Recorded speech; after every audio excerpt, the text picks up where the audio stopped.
There's a cold that seeps deeper than any winter chill, the cold of a heart trying to mend after love has left. I, Emma, found myself trapped in such frost after a decade-long marriage crumbled like a house of cards.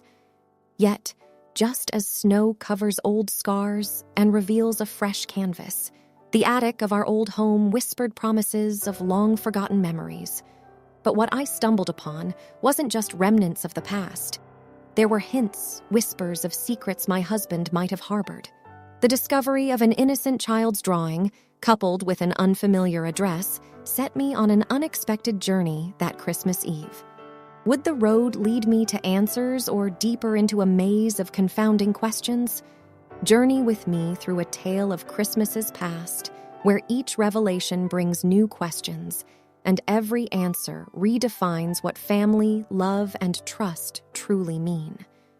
Dive into a story that blends the melancholy of memories with the hopeful heartbeat of new beginnings. So, my name is Emma, and this is my story. The snow-laden streets were a stark reminder of the times I had cherished most. The Christmas season, a time when everything seemed magical and every moment was filled with laughter. But this year, the joyous festival felt like a cruel joke.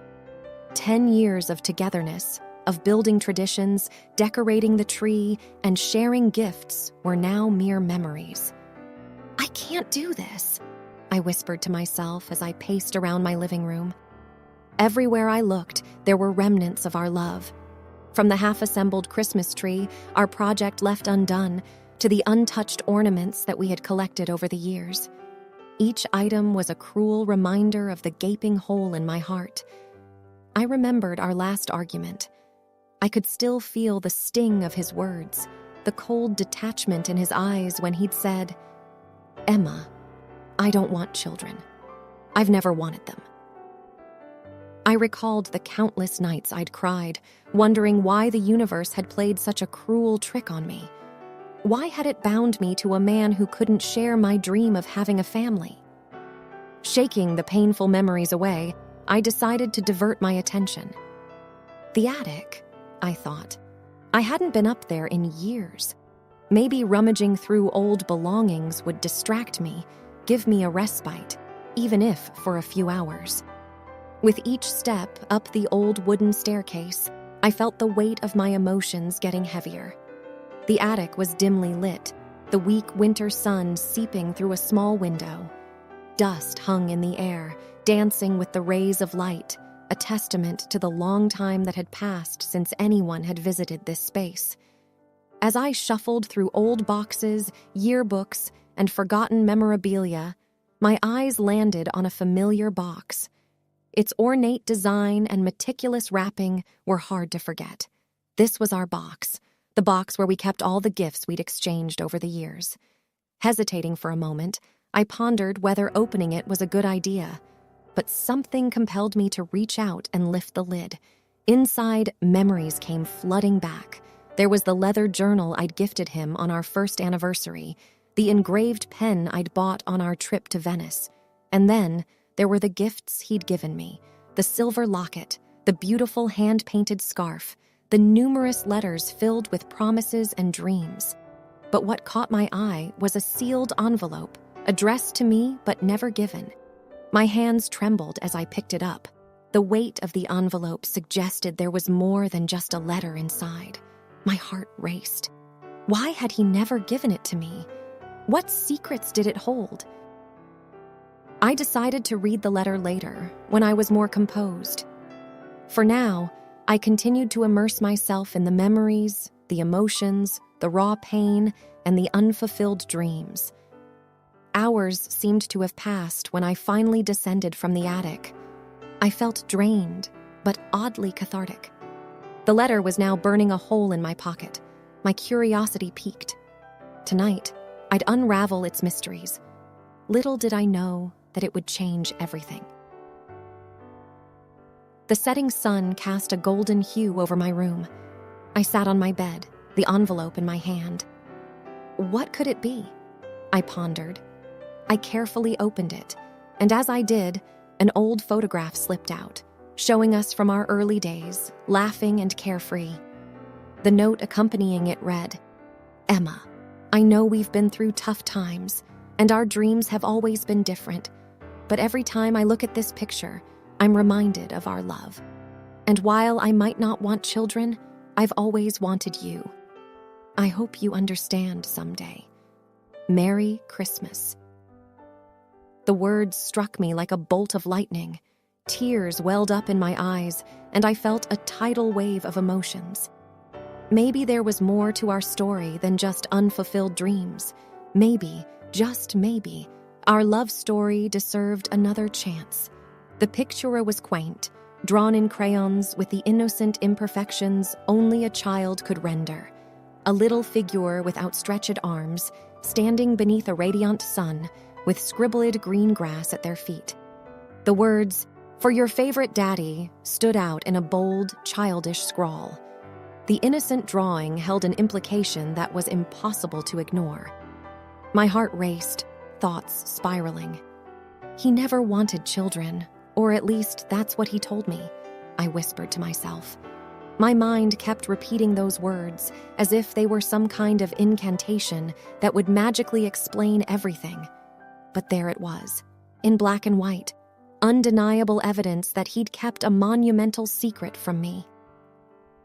Rummaging through the box with increasing desperation, I tried to find anything else, any other clue that might shed light on this mystery. Among the memories, tokens of love, and souvenirs of travels, the white envelope with the child's drawing stood out starkly. It bore an address in another state. A sense of realization dawned on me.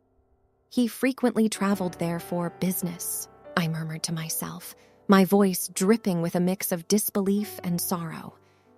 The pieces of the puzzle started to fit together, yet they painted a picture so contrary to the man I thought I knew. Shaking and nearly out of breath, I did what I think anyone would do when confronted with such a revelation. I Googled the address.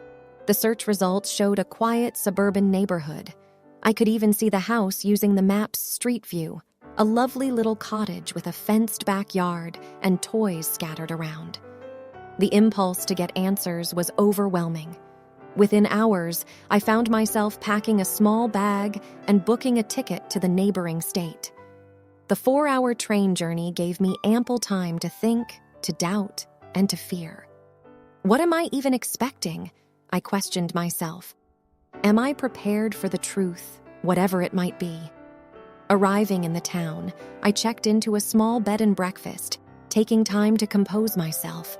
Looking in the mirror, I hardly recognized the woman staring back. My eyes were heavy with questions, my face etched with anxiety. The early morning was silent, save for the occasional rustling of leaves and the distant jingles of Christmas carols. The light snowfall lent a serene beauty to the surroundings. The quaint house, glowing softly in the muted light, stood in contrast to the swirling emotions in my heart. I had been parked across the street for hours now, my hands gripping the steering wheel, lost in a whirlwind of thoughts. The once inviting home now bore a sense of trepidation. The sight of children's toys in the garden made my heart clench. Every moment felt like an eternity, every breath heavy with anticipation. Drawing up all the courage I could muster, I decided it was time.